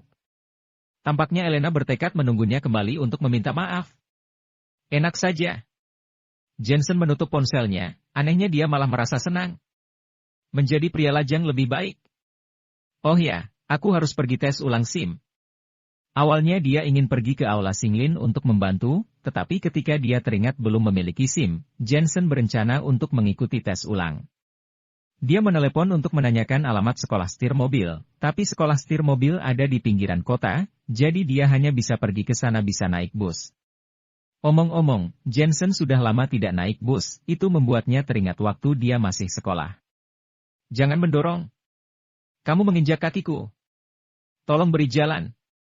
Dia pergi saat jam sibuk ketika bus penuh orang. Tidak peduli bagaimana orang lain menyenggol Jensen, dia tidak bergerak sedikit pun. Matanya tertuju pada orang-orang di dalam bus. Banyak karyawan yang mengenakan mantel panjang, dengan dress dan stocking sutra. Beberapa pria cabul diam-diam melecehkan orang-orang di kerumunan itu. Tentu saja kebanyakan orang gagal. Bagaimanapun orang-orang mengenakan pakaian tebal, dia tidak akan bisa menyentuh apapun. Kamu. Tiba-tiba terdengar sebuah suara terkejut. Jensen melihat ke kiri dan ke kanan. Ada terlalu banyak orang, tak lama kemudian dia melihat wajah yang dikenalnya ada di belakangnya. Terlihat seorang wanita cantik, mengenakan mantel putih, dengan sepatu bot setinggi lutut, celana pendek dan kacamata. Wajahnya yang sangat cantik. Reporter Cindy. Jensen bereaksi, itu adalah reporter cantik yang manis dan lucu. Ini aku. Cindy melambai kepada Jensen seolah-olah dia bertemu dengan seorang yang bisa menyelamatkannya. Jensen langsung mengerutkan keningnya. Elena selalu berpikir kalau dia licik dan agak berbahaya. Tanpa sadar Jensen ingin menjaga jarak. Cepat kemari. Cindy terlihat cemas, terlihat jelas kalau dia ada masalah. Kenapa bertemu orang bodoh di bus? Jensen harus melewati kerumunan untuk menghampiri Cindy. Pada saat ini bus mengerem dan lautan orang mengalir terdorong ke belakang. Jensen yang terhimpit terdorong ke sisi Cindy dan dia memegang hal-hal yang seharusnya dia tidak pegang. Keduanya menjadi sedikit canggung. Jensen dengan cepat mengubah topik pembicaraan dan berkata, apa ada masalah? 628. Ada sedikit masalah. Cindy berbisik, aku mengikuti seseorang untuk mencari laporan berita dan menemukan kalau ada seseorang melakukan perdagangan manusia secara pribadi. Aku mengambil beberapa foto tapi kemudian aku ketahuan. Sekarang orang-orang itu sedang mengejarku. Jensen merasa kaget, harus dia akui kalau reporter ini sangat berani. Seorang diri juga berani diam-diam memotret hal seperti itu? Kamu lihat, mobil di belakang, kata Cindy menambahkan. Jensen merasa mereka sangat berani melakukan perdagangan manusia di ibu kota, cepat hubungi polisi. Sudah terlambat untuk memanggil polisi. Mereka semua sangat kejam, mereka sudah ahli dalam menangkap para gelandangan dan pengemis dan mereka memiliki keterampilan yang hebat. Sekali tangkap, mereka langsung pergi. Cindy menjelaskan, pada saat itu mereka akan cari alasan dan mengatakan kalau aku adalah salah satu dari mereka, lalu mereka bisa membawaku pergi dan orang lain pun tidak. Berani menolongku. Bagaimana kamu bisa tahu? Jensen terkejut. Aku pernah melihatnya langsung dengan mata kepalaku sendiri. Beberapa hari yang lalu, aku menangkap seorang pemuda yang pindah ke ibu kota. Mereka bilang kalau dia adalah paman dari kampung halaman pemuda itu dan ingin membawa pemuda itu kembali ke kampung halamannya, jadi mereka membawanya pergi. Cindy berkata dengan serius. Dan aku curiga mereka menangkap para tunawisma, bukan untuk dijual tetapi untuk sebagai percobaan. Jensen langsung mengerutkan keningnya dan mengangguk, jangan khawatir. Ada aku, kamu akan baik-baik saja. Kamu juga harus hati-hati. Cindy tidak tahu kenapa Jensen bisa sangat percaya diri. Bagaimanapun, dia tahu kalau organisasi itu sangat kuat. Meskipun Jensen bisa berkelahi, tapi mereka adalah organisasi. Pada saat ini bus tiba di stasiun dan beberapa pria kekar naik melihat Cindy yang ada di belakang, mereka pun menghampirinya melewati kerumunan orang. Kenapa dorong-dorong? Apa tidak lihat kalau ada banyak orang? Orang-orang di dalam bus merasa tidak senang dan seorang pemuda kurus menghampirinya. Pergi kamu, pemuda tampan. Namun dia dibuat takut oleh pria kekar itu, seketika dia langsung terdiam. Melihat mereka datang Cindy pun bersembunyi di belakang Jensen dengan ketakutan.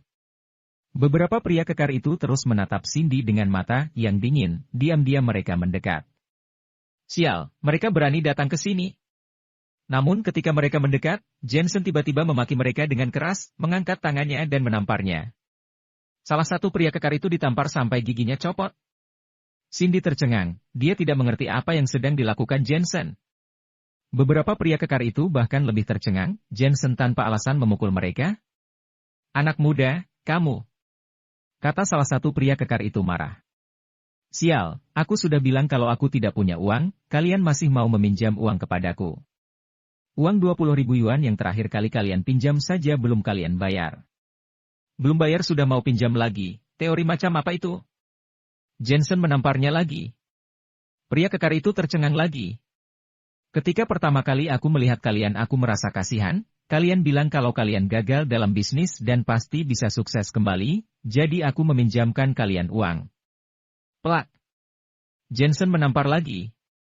Kalian berjanji akan mengembalikan uang itu dalam setahun, lupakan saja jika kalian tidak punya uang, tapi sekarang kalian malah ingin meminjam uang lagi. Karena aku tidak meminjamkannya, kamu bilang sudah tahu aku orang seperti apa? Plak. Menampar lagi. Apa semua orang yang meminjamkan uang itu tuanmu? Plak. Beberapa tamparan membuat semua gigi pria kekar itu copot. Sialan kamu. Beberapa pria kekar itu menjadi marah besar, akhirnya mereka menyerang Jensen. Sebelumnya mereka semua dipukuli dengan konyol, sudah terlambat untuk menyerangnya. Tapi tidak ada gunanya menyerang, mereka malah ditampar semakin keras. Plak plak plak.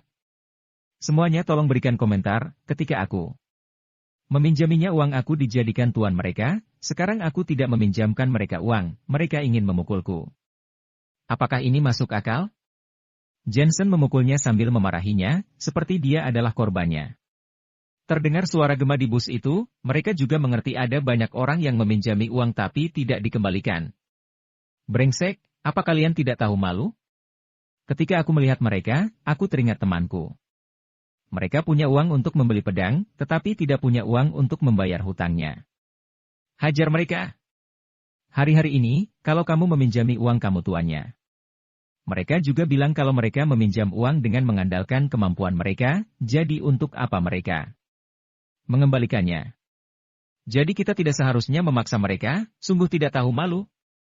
Beberapa pria kekar itu merasa kesal karena mereka dimarahi, sejak kapan aku meminjam uangmu?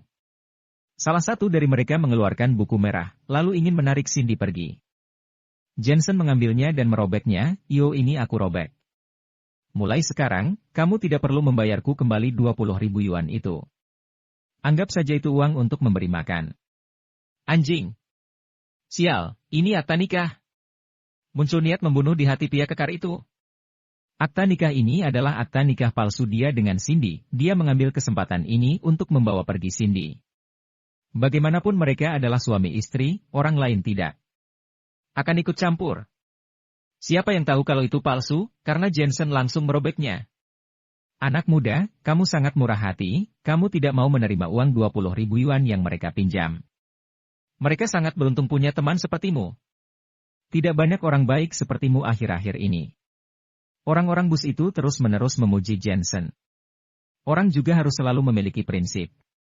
Mereka boleh tidak bicara jujur, tapi aku tidak bisa tidak bicara jujur. Bagaimanapun juga, mereka dulu juga temanku. Jensen berkata seolah itu benar. Cindy tiba-tiba tidak bisa bicara. Lalu dia melihat buku catatan merah. Itu adalah akta nikah palsu. Dia bisa menebaknya itu adalah trik Jensen. Siapa tahu dengan mudahnya Jensen merobeknya. Sepertinya orang-orang itu akan kesulitan untuk bicara. Benar saja, beberapa pria kekar itu menunjuk Jensen dengan rasa sakit di dada dan marah. Anak muda, kamu berani ikut campur dalam masalah kami, mati kamu. Mereka tidak bisa menahannya lagi. Lalu mengeluarkan belati dan menikam Jensen. Jensen bisa mati dengan cepat. Jensen dengan mudah mengurus mereka, satu persatu mereka langsung dilemparkan dari bus. Kelang. Kaca bus hancur, orang-orang di dalam bus seperti melihat syuting film. Tak disangka pemuda kurus seperti itu bisa melempar pria kekar dengan berat 100 kg keluar dari bus. Bus berhenti dan sopir bus terkejut. Untungnya polisi segera datang. Tuan Jensen. Salah satu polisi datang dan mengedipkan mata pada Jensen. Jensen tahu kalau dia adalah anak buah Troy, lalu Jensen pun mengangguk. Sebelumnya dia sudah memberitahukan Troy saat di dalam bis. Dia merasa kalau berita yang direkam secara diam-diam oleh Cindy mungkin ada kaitannya dengan ramuan gen. Bagaimanapun, mereka melakukan percobaan dengan tunawisma, ini jelas tidak boleh dilakukan. Terima kasih, Jensen. Melihat gangster itu dibawa pergi oleh polisi, Cindy akhirnya merasa lega. Cindy, Apa kamu bisa memberitahuku di mana tempat itu? Tanya Jensen. Ada banyak orang di sini, mari kita bicarakan sambil jalan. Cindy mengajak Jensen keluar dari kerumunan dan meninggalkan dari jalanan itu. Jensen, aku rasa kamu tampak sedikit berbeda dari sebelumnya. Emosimu sangat meledak-ledak. Cindy tidak mengatakan apa-apa tentang laporan itu dan bertanya penasaran. Benarkah? Jensen menyentuh hidungnya. Tentu saja, pertama kali aku melihatmu, kamu terlihat bijaksana, seperti seorang yang berpendidikan. Kali ini, tampaknya kamu mudah tersinggung, kata Cindy sambil mengangguk. Jensen tertawa, peringatan Cindy itu, membuatnya menyadari kalau beberapa waktu ini memang dia sangat emosi. Tentu saja dia tahu, kalau hal itu terutama disebabkan oleh Elena. Masalah keluarga Miller sudah diselesaikan, Elena seperti ini lagi. Lupakan saja. Sebaiknya aku berlatih untuk meningkatkan kemampuanku, kemudian berkonsentrasi. Untuk menjadi dokter yang baik. Jensen diam-diam menghibur diri. Dengan berpikir seperti itu, suasana hatinya banyak berubah. Dia berkata kepada Cindy, terima kasih. Terima kasih atas apa? Aku tidak melakukan apa-apa. Cindy memandang Jensen dengan bingung. Ketika mereka berbicara, sebuah bengkel mobil muncul di depan mereka dan sekolah setir mobil ada di sebelahnya. Kali ini aku harus lulus ujian. Setelah melihat sekolah setir mobil, Cindy kelihatan sedikit gugup. Jensen dengan bingung memandang Cindy, apa kamu tidak punya SIM? 629. Wajah Cindy memerah dan dia mengangguk malu, aku sudah gagal tes 5 kali, sekarang aku ke sini untuk tes ulang. Tes SIM ini lebih sulit daripada ujian masuk universitas. Sungguh menyiksa. Jensen, aku tahu kamu pasti akan menertawakanku. Zaman begini mana ada orang yang tidak memiliki SIM, tapi kenyataannya aku tidak punya. Ayo, aku akan membawamu ke bengkel Leto. Mobil di bengkelnya lumayan. Jensen pergi mengikutinya, sebenarnya dia ingin mengatakan kalau dia juga tidak memiliki SIM, tetapi dia malu untuk mengatakannya. Cindy kamu datang, apa hari ini kamu mau menyewa mobil? Di sebelah bengkel mobil datang seorang pria kekar yang cukup akrab dengan Cindy. Cindy memperkenalkannya kepada Jensen, Pak Leto adalah bos di sini. Dia punya banyak mobil dan sering menyewakannya kepadaku, dia orang yang sangat baik. Jensen menatapnya, kamu mengemudi tanpa SIM. Jangan bicara terlalu keras. Cindy menginjak kakinya dan berbisik, aku tidak punya hobi, aku hanya suka menyetir mobil. Tempat lain tidak mau menyewakan mobilnya kepadaku, satu-satunya hanya Pak Leto. Orang yang disebut Pak Leto itu langsung tersenyum pahit sambil menggelengkan kepalanya, jangan tidak boleh ada yang tahu. Tak disangka ternyata kamu penggemar mobil. Karena kamu suka mengemudikan mobil tapi kenapa kamu tidak bisa lulus tes SIM, kata Jensen sambil tertawa. Cindy berkata dengan sedih, aku juga tidak tahu. Bagaimanapun aku bisa menyetir mobil dengan baik, tetapi begitu aku sampai di ruang tes, semuanya menjadi kacau. Jika bukan salah di saat maju atau memundurkan mobil, pasti saat aku parkir menyamping. Saat aku berlatih, jelas-jelas aku bisa lolos tes dengan mudah. Itu karena mentalitas MU yang tidak kuat. Saat mereka berbicara terdengar suara bising di jalanan, kemudian terlihat ada sejumlah mobil sport, ada Ferrari, Bugatti dan Lamborghini. Bugatti Veyron putih itu melaju cepat melewati ke Jensen. Jaraknya hanya kurang dari 3 cm dari Jensen, itu sangat terlihat arogan. Dengan sebuah drifting yang indah, mobil itu berhenti di depan kedua orang itu. Dua pemuda tampan turun dari mobil, mengenakan sepatu putih kecil, celana legging dan jaket kulit. Salah satu pria tampan itu bahkan tersenyum dan menyapa, Cindy. Jensen menyipitkan matanya, sebelumnya mobil super ini melaju dengan cepat melewatinya, Jensen hanya bersikap tenang tapi jika itu orang lain dia pasti akan merasa panik dan mungkin juga orang itu akan tertabrak. Orang-orang ini tidak waras. Jensen juga mengenali pemuda tampan itu. Ketika dia pulang dari acara temu ramah terakhir kali, dia bertemu dengan para perampok di jalan. Saat itu Cindy sedang bersama pria itu, tetapi pria itu dibuat takut oleh para perampok dan melarikan diri lebih dulu. Timo, kamu berani menemuiku apa kamu tidak punya malu? Cindy masih dendam dengan kejadian terakhir kali. Cindy, sebelumnya hanyalah kesalahpahaman.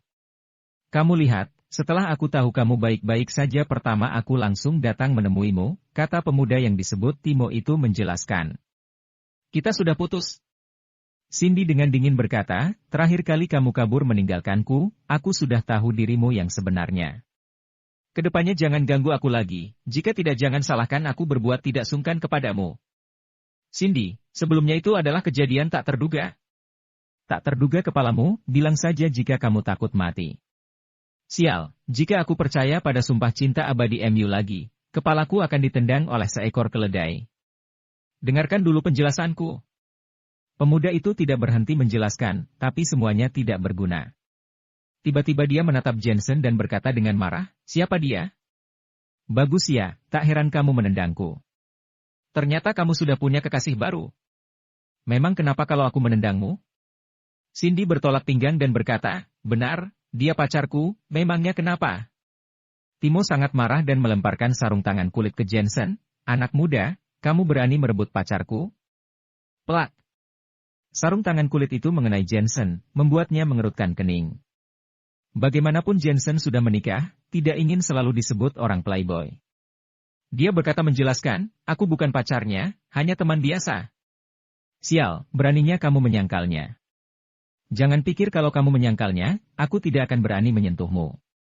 Aku punya uang, kapanpun aku bisa membunuhmu. Timo masih terbakar amarah.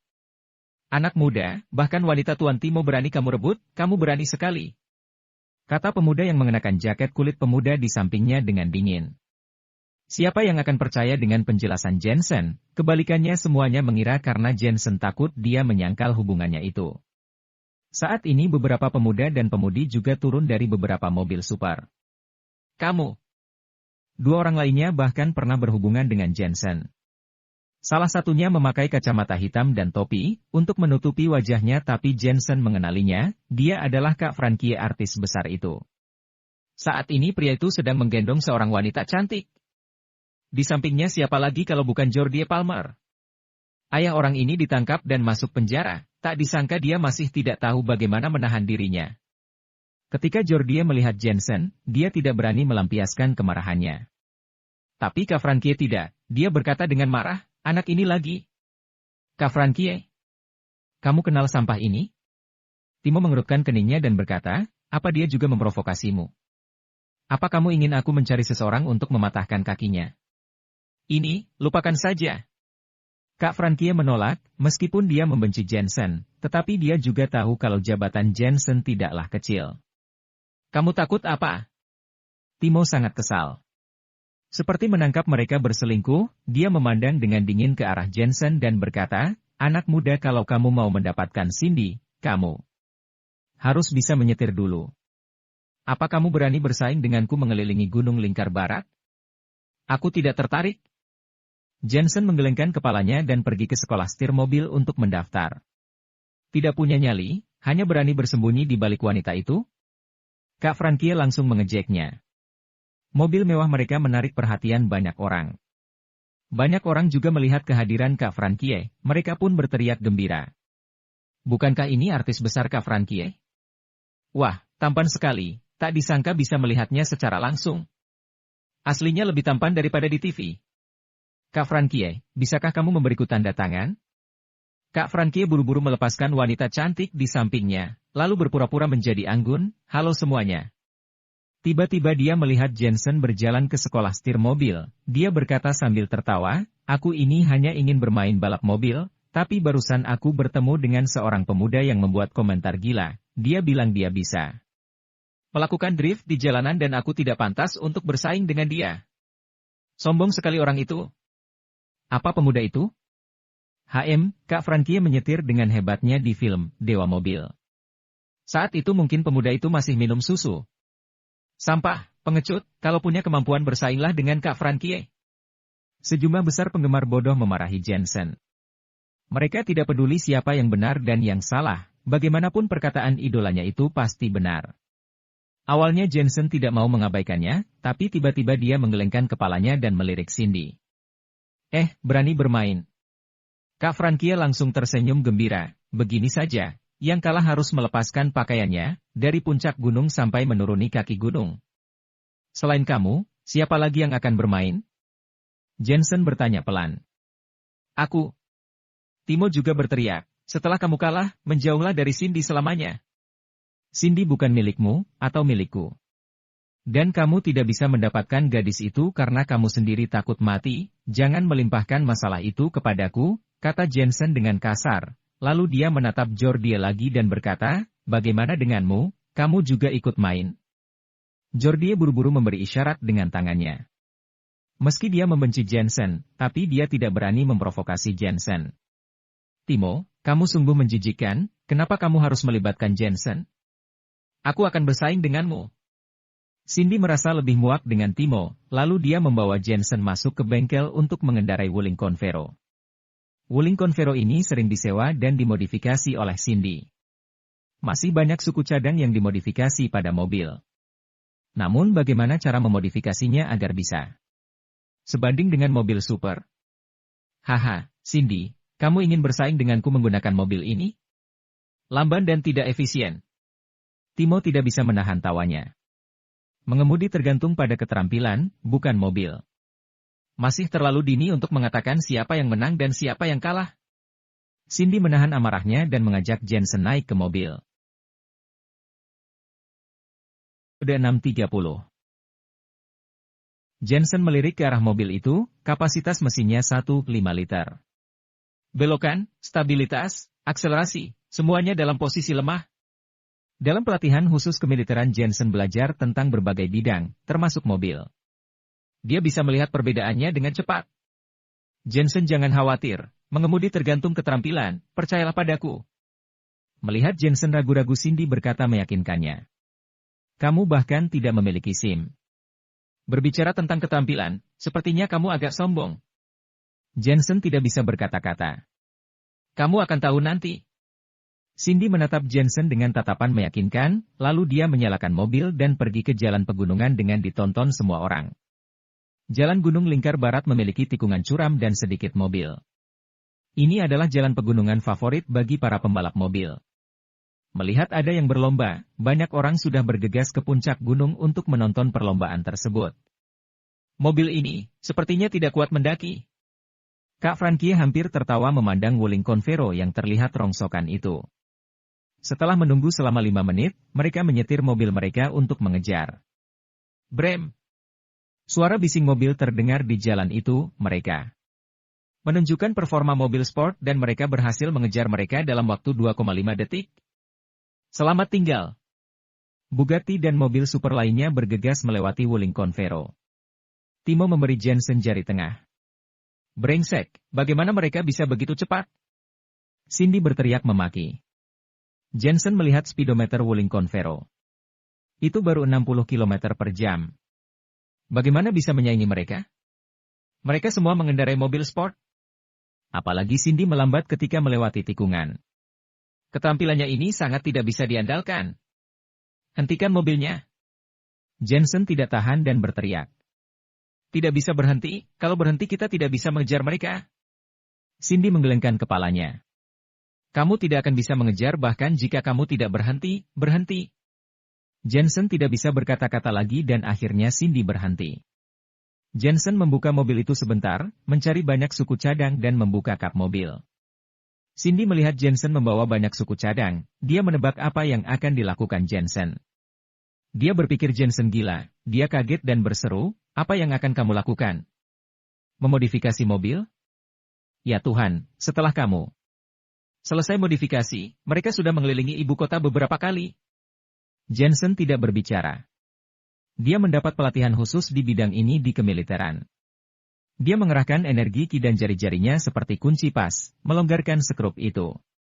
Satu persatu. Dan juga bahannya tidak cukup, jadi dia merobek lembaran besi bagian depan mobil dan menggunakannya sebagai bahan. Untungnya ada banyak suku cadang yang sudah dimodifikasi di dalam mobil, ini memudahkan Jensen. Apa mobil ini masih bisa dijalankan? Cindy memandang tambalan yang jelek, itu terlihat seperti mobil bekas. Dia pun tidak bisa berkata apa-apa. Sudah, hanya butuh waktu 6 menit. Seharusnya kita masih bisa mengejar ketinggalan. Jensen bertepuk tangan dan berjalan ke kursi supir. Cindy merasa cemas. Jensen, apa ini sungguh bisa? Sangat berbahaya mengganti mesin sembarangan secara pribadi dan ini adalah jalan pegunungan. Kalau terjadi kecelakaan, mobil bisa jatuh dan kita bisa mati. Jika menyuruh Pak Leto yang memperbaikinya, Cindy masih percaya, tapi Jensen tidak terlihat ahli. Jensen tidak berbicara dan menyalakan mobil. Jensen, apakah kamu benar-benar mengerti mobil? Cindy masih membujuknya. Brem. Tiba-tiba seluruh mobil itu bergetar, seperti binatang buas, lalu meluncur keluar seperti kuda liar. Cindy kaget dan hampir terlempar keluar dari mobil. Untungnya dia memakai sabuk pengamannya. Tanpa sadar dia menatap ke dashboard. Dia hanya melihat kecepatannya seperti roket. 60. 90. 100. 2 detik bisa mencapai 100 km per jam. Perlu diketahui kalau mobil Super Bugatti membutuhkan waktu 2,5 detik untuk mencapai kecepatan 100 km per jam. Cindy melotot, dia merasa terpesona untuk beberapa saat. Karena mobil itu terlalu cepat dia tidak dapat melihat sesuatu dengan jelas. Di mana kamu mempelajari keterampilan seperti ini? Sangat luar biasa. Cindy berseru berulang kali, dia hanya melihat kalau dashboard menunjukkan kecepatan lebih dari 200 km per jam, tetapi kecepatan spesifiknya jelas lebih dari itu. Aku mempelajarinya di kemiliteran. Jensen menggelengkan kepalanya dan berkata, ini hanya modifikasi sementara.